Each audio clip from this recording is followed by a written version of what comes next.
तो आपके अनुमान जी, के बहुत मुताबिक ही बहुत सब कुछ चल धन्यवाद। रहा है? बिल्कुल हमारे अनुमान से सब अच्छा चल रहा है, और मैं कहूंगी कि आज का जो ये एग्जिट पोल का कल जो प्रिडिक्शन था वो निश्चित तौर पर परिणामों में परिवर्तित होगा। देखिए, मैं कहूंगी कि ये परफॉर्मेंस को जनता जनार्दन ने प्रधानमंत्री जी के नेतृत्व को ठप्पा लगाया है। इस देश के गरीब, इस देश के युवा, इस देश के किसान, इस देश की महिलाएं, वो आज बढ़ चढ़कर भारतीय जनता पार्टी को अपना आशीर्वाद दे रही हैं और वो अपने सपनों को संकल्पित होते हुए प्रधानमंत्री मोदी जी के नेतृत्व में देख रही हैं। उसी का ये परिणाम आज हमारे सामने है। नीतू जी, ऐसे में जैसा कि विपक्ष कह रहा था कि अगर 300 के पार जाता है एनडीए तो फिर वो सरकारी मशीनरी का दुरुपयोग होगा, इलेक्ट्रॉनिक वोटिंग मशीन का खेला कर दिया इन्होंने, इस तरीके के आरोप झेलने के लिए और उनका जवाब देने के लिए भी आप लोग तैयार हैं? क्योंकि विपक्ष अब ईवीएम का रोना शुरू करेगा। जी जी, देखिए, विपक्ष की तो मैं क्या कहूं, वो तो कल से ही रोना शुरू कर चुके हैं। और बड़ा दुखद है कि हम लॉन्गेस्ट विपक्ष में भारतीय जनता पार्टी रही है और अपनी हार को स्वीकार करने के बजाय, जनता से माफी मांगने के बजाय और अपने आप को, अपने संगठन में और नेतृत्व में सुधार करने के बजाय वो ईवीएम का रोना रो रहे हैं। और मेरा एक सवाल है विपक्ष से, मेरा सवाल ये है कि जब भाजपा कर्नाटक में हारती है तो ईवीएम ठीक काम कर रहा है, जब भाजपा राजस्थान और मध्य प्रदेश 2018 में हारी तो ईवीएम ठीक काम कर रहा था, जब भाजपा इस बार हिमाचल में हार रही, कम सीटें रही तो ईवीएम ठीक काम कर रहा था, लेकिन जब 2024 का परिणाम आ रहा है और अन्य प्रदेशों के परिणाम आए जहां भाजपा ने सरकार बनाई तो वहां पर ईवीएम गलत हो जाता है। मयंक भाई, जवाब दीजिए, जहां पर आप लोग जीतते हैं वहां पर ईवीएम ठीक हो जाती है और जहां पर भारतीय जनता पार्टी जीतती है उसके बाद वहां पर कहा जाता है कि नहीं, इलेक्ट्रॉनिक वोटिंग मशीन में गड़बड़ है, बैलेट पेपर से चुनाव कराइए। भारतीय जनता पार्टी का बड़ा आरोप। जवाब। अभी हमारी बहन जीत हार और माफी मांगने, तमाम बातें संगठन सही करने की बात करने लगी। अभी पूरे देश में पहले चरण के काउंटिंग पूरी नहीं हो पाई है और ये इतना जज्बाती होकर जीत के दावे करने लगी, बड़ा सोचने का विषय है। और रही बात ईवीएम की, हमारे राष्ट्रीय अध्यक्ष जी ने कल ये कहा कि प्रशासनिक रूप से जो अच्छे अधिकारी हैं वो अच्छा काम करेंगे, जो जनादेश आएगा उससे हम लोग स्वीकार करेंगे, मगर अगर कहीं कोई घपला करेगा, कोई सरकारी मशीनरी का दुरुपयोग करेगा तो लोकतंत्र ने हमें व्यवस्था दी है कि हम उसका विरोध कर सकते हैं। और भारतीय जनता पार्टी के नेताओं, प्रवक्ताओं को बताना चाहिए कि वो इस किस घमंड में है कि जिनको पोषित करने वाले आरएसएस के प्रमुख के ऊपर भाजपा के राष्ट्रीय अध्यक्ष सवाल कर रहे हैं कि अब हमें आपकी जरूरत नहीं है, पहले हम कमजोर थे अब हम मजबूत हो गए।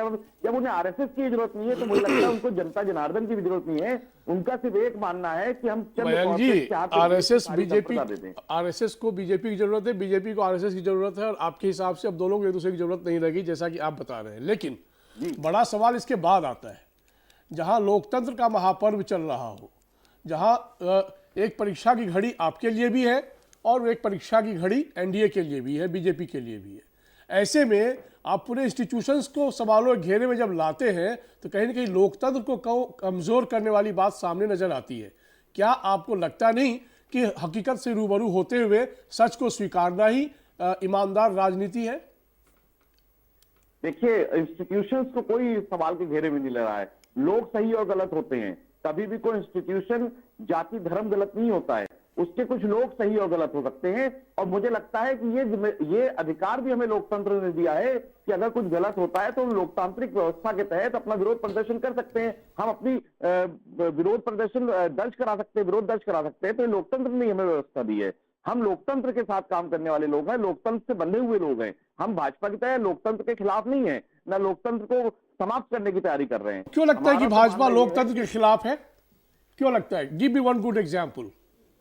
मैं आपको बताता हूं। हाँ। आप ये बताइए कि देश के किसानों के ऊपर गाड़ी चढ़ाने वालों को अगर ये टिकट दे रहे हैं, जिन्होंने गाड़ी चढ़ा के कई किसानों को मार दिया, देश के लिए गोल्ड मेडल लाने वाली बिटियाओं ने जिस पे आरोप लगाया, उसके बेटे को टिकट देकर अगर ये सदन भेजने की तैयारी कर रहे हैं, तो इससे बड़ा लोकतंत्र की हत्या क्या हो सकती है? कि नीतू डबाज जी, आप जवाब दीजिए इनके आरोप का।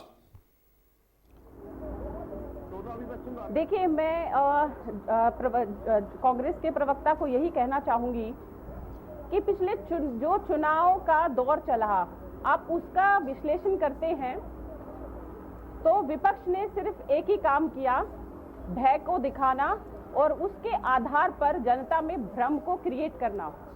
ये बखूबी जानते हैं कि कैसे जनता को अलग अलग मुद्दों पर भय दिखाइए, डर दिखाइए, उनको डराइए और मुद्दों की राजनीति, मुद्दों पे बात आप करना छोड़ दीजिए।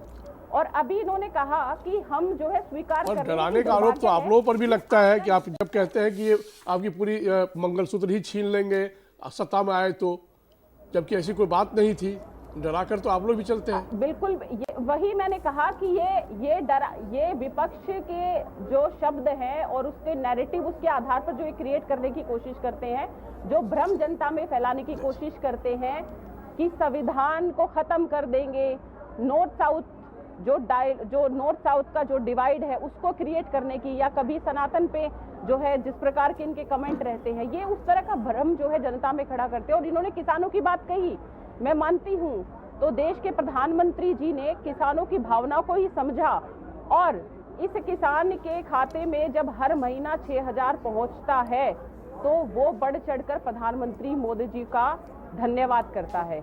ये उन किसानों की स्थिति है।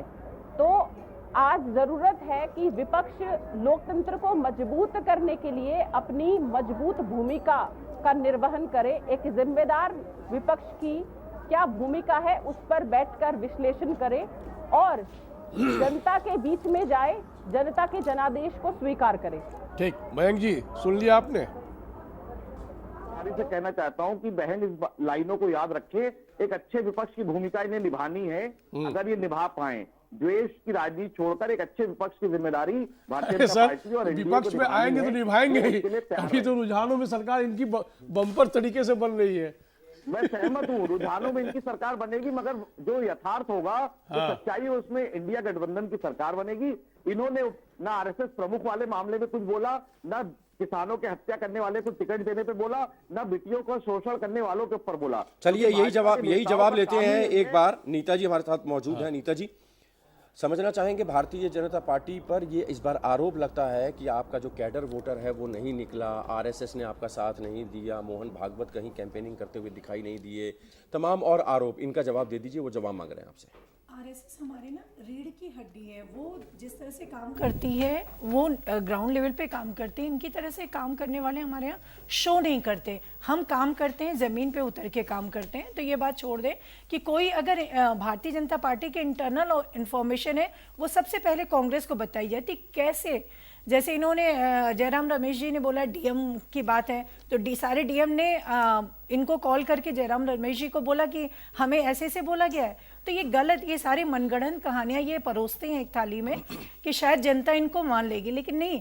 ये भी तो आप मानिए, जनता जो वोट दिया है, जो आज काउंट हो रहा है, जिसका ये आप देख रहे हैं, वो जनता ने ही किया है, किसी और ने नहीं किया है। ये भारत की जनता ने ही हमें दिया है वोट, या आपको दिया है। तो उस चीज को स्वीकारिए और इस बहुत ही हेल्दी डिबेट करिए। आरोप प्रत्यारोप का दौर खत्म हो गया। अब हमें रिजल्ट देखना है कि आपने जो परोसा वो जनता ने किस तरह से लिया, हमने जो परोसा वो किस तरह से जनता ने लिया। ये भरोसा है। भरोसा राहुल गांधी पे हुआ कि नहीं हुआ, ये आप अभी देखेंगे और देख भी रहे हैं। और आदरणीय प्रधानमंत्री जी ने जो कहा और जो अब तक कहा हुआ किया है, उस पे जनता ने भरोसा किया। इन दोनों को अगर तोलेंगे तो उसका रिजल्ट आपके सामने है। कहना है कि 2 करोड़ रोजगार भी तो कहा था आप लोगों ने। बिल्कुल, रोजगार देखिए, मैं हमेशा कहाँ मिली, रोजगार मुद्दा है। हमने स्किल के थ्रू भी कोशिश की है जॉब देने के लिए। डिफरेंट ये भी वचन तो आप ही लोगों ने दिया था ना। हर आदमी को सरकारी नौकरी नहीं मिल सकती, क्योंकि सरकारी लेकिन जो उपलब्ध सरकारी नौकरी वो तो मिले, एक दायरा है। नहीं, बट जो उपलब्ध सरकारी नौकरी है जी, जिसके लिए विद्यार्थी पढ़ाई कर रहे हैं, जो एलिजिबल है जी, वो भी नहीं मिल पाई ना ठीक से। नहीं, वो मिलेगी ऐसा नहीं है। आप देखेंगे आने वाले टाइम में एक बेहतर भारत, 10 एक साल ब्रांड भारत, बिल्कुल एक पीढ़ी चेंज हो जाती है इन 10 वर्षों में। बिल्कुल एक ब्रांड भारत निकलेगा उभर के, जिसमें ये सारी चीजें जो थोड़ी बहुत कमियां हैं, जैसे आपने देखा होगा पहले आदरणीय प्रधानमंत्री जी ने रोड मैप तैयार कर दिया। कई सवालों के जवाब भारतीय जनता पार्टी के पास भी नहीं है। भविष्य के गर्भ से वो सवालों के जवाब निकलेंगे। अनिल गर्ग साहब हमारे साथ मौजूद हैं स्टूडियो में, जाने माने पॉलिटिकल एक्सपर्ट हैं। अनिल भाई, बहुत स्वागत है आपका। नमस्कार। अगर रुझान देखे जाएं तो 501 सीटों के रुझान हमारे सामने हैं, जिसमें 323 का आंकड़ा भारतीय जनता पार्टी छूती दिखाई दे रही है। रुझानों में 160 पर करीब करीब कांग्रेस इंडियन गठबंधन आ गया है, 19 सदस्य। आपसे समझना चाहेंगे जो 400 पार का नारा था वो जुमला था, क्योंकि भारतीय जनता पार्टी ने भी बाद में कह दिया था कार्यकर्ताओं का उत्साह बढ़ाने के लिए 400 का नारा दे दिया, लेकिन कंफर्टेबल मेजोरिटी से हम सरकार बना रहे हैं।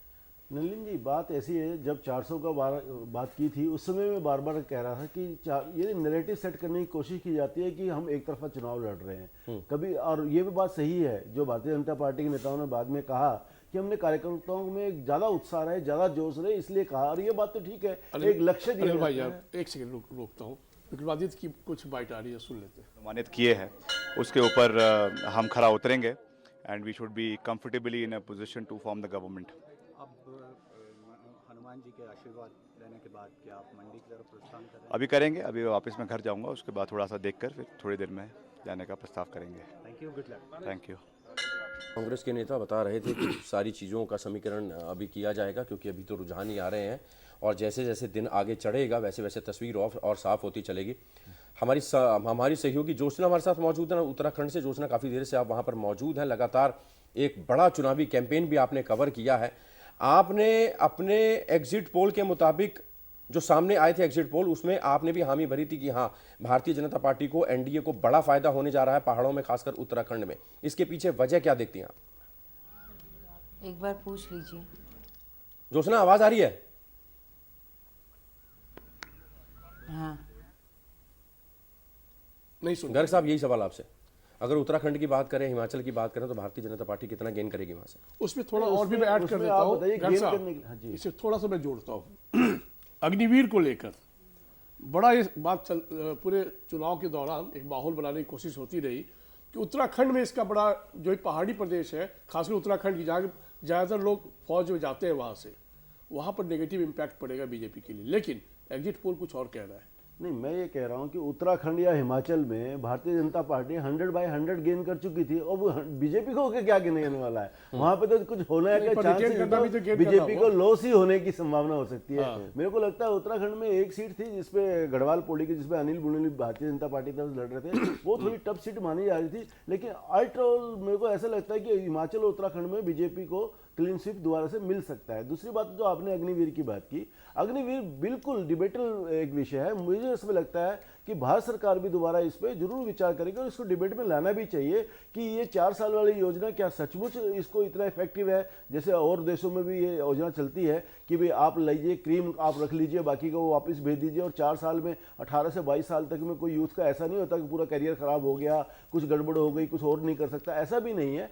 ये बात जरूर है कि लोगों को लगता है कि जब आप एक बार सैनिक बन गए और उसके बाद आप 4 साल बाद वापस भेजते हो, उनकी मानसिकता पे क्या असर पड़ेगा कि मुझे वापस आना पड़ रहा है, मुझे फेल होकर वापस आना पड़ रहा है, या मुझे रिक्रूट नहीं किया गया इसलिए मुझे वापस आना पड़ रहा है। ये सारी चीजें हैं, ये डिबेट का विषय, और मुझे लगता है इसमें अवेयरनेस की भी जरूरत है। अनिल गर्ग साहब, यहाँ पर हम आपसे ये समझना चाहेंगे, बिहार की अगर बात करें, 40 में से 35 सीटों के रुझान सामने है, भारतीय जनता पार्टी अच्छा गेन कर रही है। वहाँ पर आरजेडी और कांग्रेस गठबंधन की अगर बात करें तो बड़े बड़े दावे किए गए थे कि इस तरीके से इस बार पूरा परिवर्तन देखने को मिलेगा। वहाँ पर कहाँ चूक रही विपक्ष से, और नीतीश कुमार का जाना बिहार से एनडीए में कितना घातक रहा पूरे विपक्ष के लिए? कोलू जी, मुझे ऐसा लगता है कि जेडीयू का बीजेपी के साथ आने का मतलब ये हो गया कि जो एक तरफा जो पोलराइजेशन करने की बात चल रही थी वोटों की, वो रुक गई वहाँ बिहार में। और जब जेडीयू और बीजेपी साथ आ गए तो जैसे 2019 का रिजल्ट था, मैं ये नहीं कह रहा कि वो 39 का 39 आएगा, लेकिन बहुत ज़्यादा कोई नुकसान आरजेडी कांग्रेस मिलकर कर पाएगी मुझे नहीं लगता है। मुझे लगता है 2-3 सीटें कोई ऐसी जरूर होंगी जिसमें भारतीय जनता पार्टी को नुकसान हो सकता है, लेकिन मुझे लगता है 35+ वहाँ पे अभी भी रहने वाला है बीजेपी और जेडीयू मिला के, यानी एनडीए के पक्ष में एलजेपी, जेडीयू और बीजेपी सब मिला के 35+ रहेगा। देखिए, जहाँ जहाँ बीजेपी ने मैक्सिमम लिया हुआ है वहां तो बीजेपी और से ज्यादा गेन कहां कर सकती है। मान लो राजस्थान कहेंगे, गुजरात कहेंगे, एमपी कहेंगे, हिमाचल कहेंगे, उत्तराखंड कहेंगे, वहां पे बीजेपी को कहां। चलिए, राजस्थान की आपने बात करी है, सीधे जयपुर ले चलते हैं। हमारे सहयोगी प्रशांत अवस्थी हमारे साथ मौजूद हैं। प्रशांत, वहां पर क्या रुझान, और दोनों पॉलिटिकल पार्टीज, अगर गठबंधन, इंडिया गठबंधन की बात करें, एनडीए गठबंधन की बात करें, तो ये कहा जा रहा था कि लड्डू की तैयारी की जा रही है, सजा धजाकर मुख्यालयों को तैयार किया जा रहा है। फिलहाल किसके दावों में कितना दम, और रुझान में क्या स्पष्ट दिखाई दे रहा है?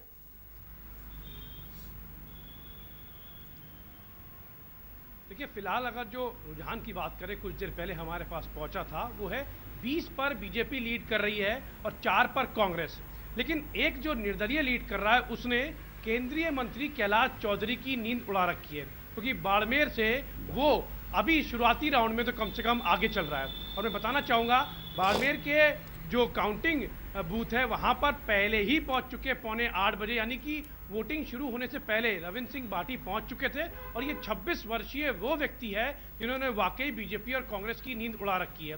हालांकि पहले शुरुआती रुझान में बहुत आगे चल रहे रविंद्र सिंह भाटी निर्दलीय चुनाव लड़े थे, बीजेपी से टिकट मांग रहे थे लेकिन नहीं मिला। और दूसरे स्थान पर कांग्रेस और तीसरे स्थान पर केंद्रीय मंत्री कैलाश चौधरी। तो एक बड़ा झटका है। वहीं बताना चाहूँगा शुरुआती तौर पे जो है वो गजेंद्र सिंह शेखावत भी पीछे चल रहे हैं, केंद्रीय जल शक्ति मंत्री हैं, कैलाश मेघवाल भी पीछे चल रहे हैं। लेकिन जो आगे चल रहे हैं बीजेपी से वो कहीं ना कहीं कोटा से जो ओम बिरला है वो आगे चल रहे हैं, तो उनका जो नाम है वो कहीं ना कहीं आगे। और आपको पता भी होगा कि कोटा में इस बार 5% लगभग ज़्यादा वोटिंग परसेंटेज हुआ था, जिसका फ़ायदा ओम बिरला को मिल रहा है। और अगर ओवरऑल बात की जाए 25 सीटों पे, तो कहीं ना कहीं 4% कम वोटिंग हुआ था और इसी को लेकर कशमकश चल रही थी बीजेपी की कि ये जो कम हुआ है वो किसकी कमी के कारण कम हुआ है। लेकिन फिलहाल अभी की बात की जाए तो बीजेपी लीड कर रही है, लेकिन फिर भी 25 सीटों से अगर वो 20 सीटों पे आती है, 21 सीटों पे आती है, तो कहीं ना कहीं उनको नुकसान होता है। और नुकसान का खामियाजा किस राज्य से वो भरपाई करेंगे, ये बात समझने की है। लेकिन प्रशांत, एक अनुमान के मुताबिक ये बातें चल भी रही थी कि जो निर्दलीय उम्मीदवार है वो बहुत जबरदस्त टक्कर देने की स्थिति में है। बीजेपी के से टिकट के इच्छुक थे ये, लेकिन उनको मिला नहीं। और वहाँ लोकल पॉपुलैरिटी की यदि बात करें तो बहुत ज़्यादा पॉपुलर व्यक्ति है ये, और युवा व्यक्तित्व होने का भी इनको एक लाभ मिलता हुआ नजर आ रहा है। तो क्या ये वाकई बीजेपी के लिए एक दूरगामी नुकसान है?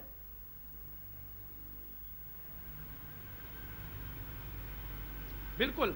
देखिए अगर हम बात करें तो कोई विकल्प नहीं है आम जनता के पास। मोदी का बड़ा चेहरा है, मोदी के काम है, धर्म को लेकर हो, चाहे सेना को लेकर हो, चाहे महिलाओं को लेकर हो, तो शायद कोई विकल्प नहीं मिल पाता, इसलिए शायद जनता किसी और रुख नहीं अपना सकती है। लेकिन ये जो नाम लिया है ये कहीं ना कहीं युवा है और काम करता हुआ नजर आ रहा है। और 26 वर्षीय में लोग अपनी फ्यूचर के